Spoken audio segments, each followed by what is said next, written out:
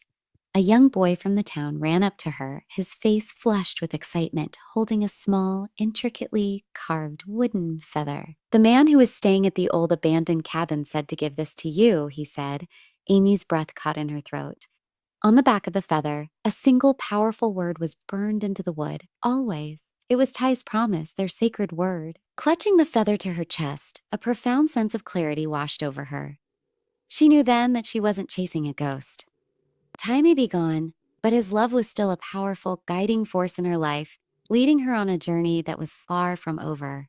It was time to make a choice: return to the familiar, comforting embrace of home, or follow the trail wherever it might lead. Back at Heartland, the atmosphere was thick with a heavy, unspoken tension. Nathan's